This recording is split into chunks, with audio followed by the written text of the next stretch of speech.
আপনি দাদা সম্পর্কে বলেছিলেন একটা এসি এক্সো সেক্সি। আসলে কি কাজে নাকি দেখে না না অবশ্যই, না অবশ্যই কাজে, কারণ আমার আমার তো এর আগের কাজগুলো একটু অন্য ধরনের কাজ ছিল। তো এই কাজটা আসলে আসলে দাদা প্রথম থেকে বাণিজ্যিক বা কমার্শিয়াল সিনেমাতেই আসলে আমাকে ইনভলভ করার থেকে প্ল্যানটা ছিল এরকম। আচ্ছা, আপনার যারা সিনেমা অন্য যারা কোয়েক্টরস আছে, ফারিন, মোশাররফ করিম, এদেরকে নিয়ে আসলে কি বলবেন? শুটিং সেটের অভিজ্ঞতা এবং এরপর পরবর্তী যে বিষয়গুলো কি বলবেন? ফারিনকে নিয়ে চ্যালেঞ্জ কি ছিল, মানে কঠিন কি ছিল? পুরো ব্যাপারটাই কঠিন ছিল। এটা পুরো সিনেমা করা এত ইজি না, এটা খুবই আসলে ডিফিকাল্ট একটা জব। তো ফারিনের কথা জিজ্ঞেস করছিলেন। ফারিন, আমার মনে হয় যে ফারিনকে আমরা একটু ভালো অভিনেত্রী হিসেবে পেলাম অনেকদিন পরে, যে আসলে বাংলা সিনেমাতে কন্টিনিউ করলে আমার মনে হয় যে ওর জন্য একটা বেটার জায়গা রেডি হয়ে আছে। আমার মনে হয় যে ওর আরও অ্যাক্টিভ হওয়া উচিত, ওর আরও প্রচুর কমার্শিয়াল সিনেমা করা উচিত। জুটি প্রথাটা হারিয়ে কেন যাচ্ছে, আমার মনে হয় যে এই প্রশ্নের অ্যান্সারটা দাদা বেটার করতে পারবে, বা এটা নিয়ে দাদা কথা বললে মনে বেটার হয়। আপনি দাদা সম্পর্কে বলেছিলেন একটা এসি এক্সো সেক্সি।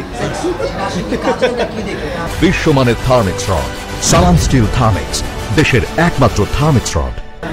না না অবশ্যই, না অবশ্যই কাজে, কারণ আমার তো এর আগের কাজগুলো একটু অন্য ধরনের কাজ ছিল। তো এই কাজটা আসলে দাদা প্রথম থেকে বাণিজ্যিক বা কমার্শিয়াল সিনেমাতেই আসলে আমাকে ইনভলভ করার থেকে প্ল্যানটা ছিল এরকম।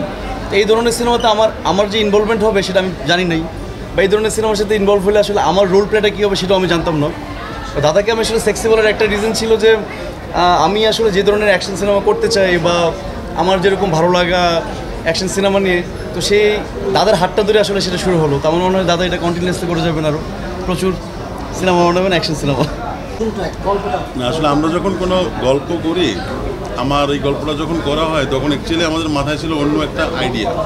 একটা মানুষ কি সম্পূর্ণ হতে পারে, বা একটা মানুষ কি পরিপূর্ণ হতে পারে? তো আমরা, নাজিম ভাই আছে আমার কো রাইটার, তো নাজিম ভাই আমরা যখন বসলাম গল্পটা নিয়ে, তখন কথা ছিল যে একটা মানুষ কখনোই স্বয়ংসম্পূর্ণ নয়, তো একমাত্র সৃষ্টিকর্তাই স্বয়ংসম্পূর্ণ। তো that was the very philosophy, the core line of the story. তারপরে আমরা এটাকে ডেভেলপ করেছি কীভাবে, তো এরপরে আমরা এই গল্পের মধ্য থেকে এক্সপ্লোর করি যে কীভাবে কমপ্লিটনেস এবং ইনকমপ্লিটনেস, এবং একটা মানুষের সাথে একটা মানুষ আসলে কীভাবে অনেকগুলো মানুষ দ্বারা প্রভাবিত হয়, এবং কোনো একটা জার্নিকে কমপ্লিট করতে গেলে তাকে কতগুলো বিষয়ের সঙ্গে হতে হয় অ্যাসোসিয়েটেড, বা সে কীভাবে হেল্প হয়, বা সে কীভাবে কোনো একটা জার্নির মধ্য দিয়ে যায়।